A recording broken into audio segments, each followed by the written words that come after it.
નમસ્કાર મિત્રો, સ્વાગત છે તમારું અમારી આ યુટ્યુબ ચેનલમાં। ભલે જીવ જતો રહે પરંતુ ગુરુવારના દિવસે આ 3 કામ ભૂલથી પણ ન કરતા। પરિવાર થઈ જશે બરબાદ અને ઘરમાં આવશે ભયંકર ગરીબી।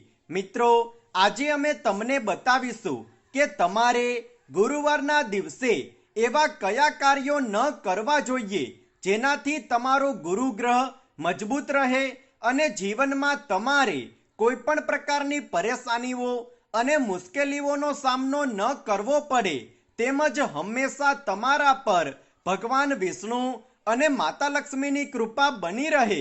મિત્રો, એવું કહેવામાં આવે છે કે જે વ્યક્તિની કુંડળીમાં ગુરુગ્રહ મજબૂત હોય તેને પોતાના જીવનમાં અપાર સુખ સમૃદ્ધિ અને ધન સંપત્તિની પ્રાપ્તિ થાય છે અને જીવનના દરેક ક્ષેત્રમાં તેને સફળતાની પ્રાપ્તિ થાય છે।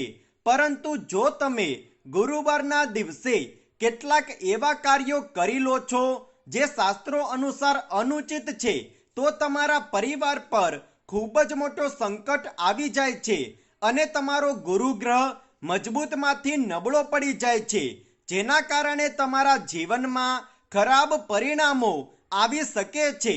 આજની આ વિડીયોમાં અમે તમને જણાવીશું કે ગુરુવારના દિવસે એવા કયા 3 કાર્યો ન કરવા જોઈએ। જો તમે ગુરુવારના દિવસે આ 3 કામ ભૂલથી પણ કરો છો તો તમારા પરિવાર પર ખૂબ જ મોટો સંકટ આવે છે અને જીવનમાં તમારે ભારે સંકટો તેમજ તકલીફોનો સામનો કરવો પડી શકે છે।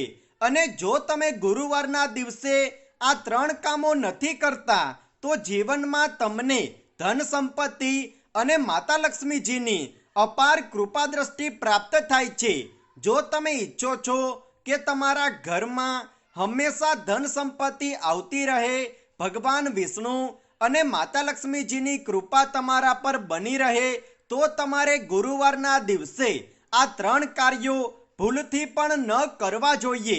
જો ગુરુવારના દિવસે તમે આ 3 કાર્યો કરો છો તો સૌથી પહેલી સમસ્યા તો એ આવે છે કે તમારું વૈવાહિક જીવન ખૂબ જ દુઃખ સાથે પસાર થાય છે। પતિ પત્ની વચ્ચે વારંવાર લડાઈ ઝઘડાઓ થતા રહે છે, ઘર પરિવારમાં વાદ વિવાદો થતા રહે છે અને તમારો પ્રેમ ક્રોધમાં બદલાઈ જાય છે।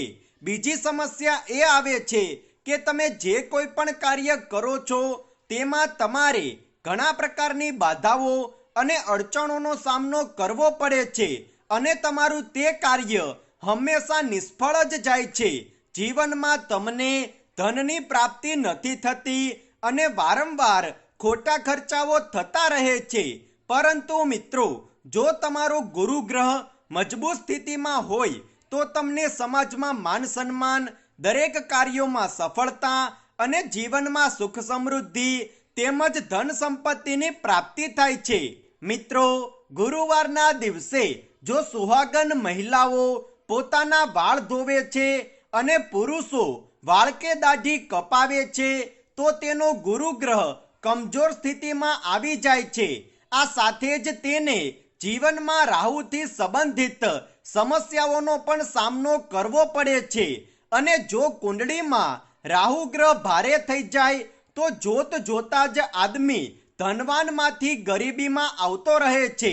એટલા માટે જ મિત્રો, ગુરુવારના દિવસે સુહાગન મહિલાઓ ભૂલથી પણ પોતાના વાળ ન ધોવે અને સાથે જ પુરુષો પણ દાઢી કે વાળ ન કપાવે, જેથી તમારા જીવનમાં રાહુ ગ્રહ ભારે ન થાય અને જો રાહુ ગ્રહ સંબંધિત સમસ્યાઓ જીવનમાં ન આવે તો તમારો ગુરુગ્રહ પણ મજબૂત સ્થિતિમાં રહે છે અને તમને અપાર ધન સંપત્તિ તેમજ સુખ સમૃદ્ધિની પ્રાપ્તિ થાય છે। સાથે જ મિત્રો, ગુરુવારના દિવસે કોઈ પણ વ્યક્તિને ઉધાર આપવાથી બચવું જોઈએ। ગુરુવારે જો તમારો મિત્ર કે તમારા સંબંધી તમારી પાસે ધન ઉધાર માંગવા આવે તો તમારે ઉધાર આપવાથી બચવું જોઈએ અને ગુરુવારના દિવસે કોઈ પણ વ્યક્તિ પાસેથી ઉધાર લેવું પણ ન જોઈએ। તે ધન હોય, પૈસા હોય કે અન્ય કોઈ વસ્તુ। જો તમે ગુરુવારના દિવસે કોઈને પણ ઉધાર આપો છો તો એવામાં આપનાર અને ઉધાર લેનાર બંને વ્યક્તિ ગરીબીની ઝપટમાં આવી જાય છે અને આ દિવસે ઉધાર આપેલું ધન ક્યારેય પણ સાચા સમયે તમને પરત નથી મળતું અને જીવનમાં તમારે ઘણા પ્રકારની સમસ્યાઓનો સામનો કરવો પડે છે. આ સાથે જ ગુરુવારના દિવસે ઘરમાં પોતું ન મારવાનું પણ શાસ્ત્રોમાં વિધાન બતાવવામાં આવ્યું છે.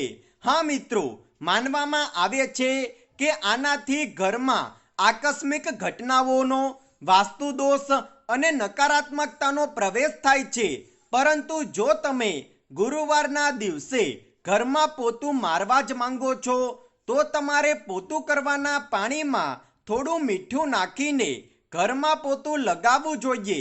આનાથી ઘરમાં વાસ્તુદોષ અને નકારાત્મકતા પ્રવેશ નથી કરી શકતી અને પાણીમાં મીઠું નાખીને પોતું કરવાથી માતા લક્ષ્મીજીનો તમારા ઘરમાં સ્થાયી વાસ થાય છે. ગુરુ ગ્રહ આપણા જીવનમાં વિવાહ સંબંધિત અને સુખ સમૃદ્ધિ આપનારો ગ્રહ માનવામાં આવે છે. એટલા માટે ગુરુવારના દિવસે તમારે એક વાતનું ધ્યાન રાખવું જોઈએ કે પરિવારના સદસ્યો, પતિ પત્ની કે માતા પિતા સાથે લડાઈ ઝઘડાઓ અને વાદ વિવાદ ન કરવા જોઈએ. આવું કરવું એ સાક્ષાત ગુરુને બરબાદ કરવું હોય છે. એટલા માટે ગુરુવારના દિવસે પતિ પત્ની, માતા પિતા કે પરિવારના કોઈ પણ સદસ્યની સાથે લડાઈ ઝઘડા ન કરો, જેથી તમને આનું સકારાત્મક પરિણામ જોવા મળે. મિત્રો, હંમેશા તમને જીવનમાં ધનનું નુકસાન જ થાય છે. ધન તમારા જીવનમાં આવતું જ નથી. તમે કોઈ પણ કાર્ય કરો છો તેમાં તમને સફળતા નથી મળી રહી. હંમેશા તમારે પરેશાનીઓનો જ સામનો કરવો પડે છે અને તમે ઈચ્છો છો કે તમને આ બધી જ પરેશાનીઓમાંથી છુટકારો મળી જાય તો તમારે નિશ્ચિત 5 ગુરુવાર સુધી 3 કેળાનું સેવન કરવું જોઈએ.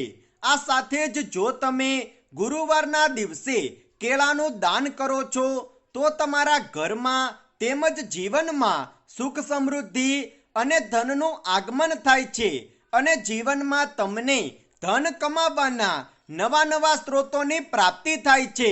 તો મિત્રો, ગુરુવારના દિવસે તમે આ વાતોનું ધ્યાન રાખીને તમારા જીવનને સુખ સમૃદ્ધિ તેમજ આનંદ ઉલ્લાસથી ભરી શકો છો. અને ખાસ કરીને ગુરુવારના દિવસે આ કાર્યો ન કરતા, નહીં તો તમારે જીવનમાં ખૂબ જ વધારે મુશ્કેલીઓ અને પરેશાનીઓનો સામનો કરવો પડી શકે છે. તો મિત્રો, કમેન્ટ બોક્સમાં સાચા દિલથી જય માં લક્ષ્મી અવશ્ય લખી દો અને જો તમને આ વિડીયો પસંદ આવ્યો હોય તો વિડીયોને લાઈક કરો, શેર કરો અને આવી જ જ્ઞાનવર્ધક જાણકારી મેળવવા માટે અમારી ચેનલને સબસ્ક્રાઇબ કરવાનું ના ભૂલતા. ધન્યવાદ.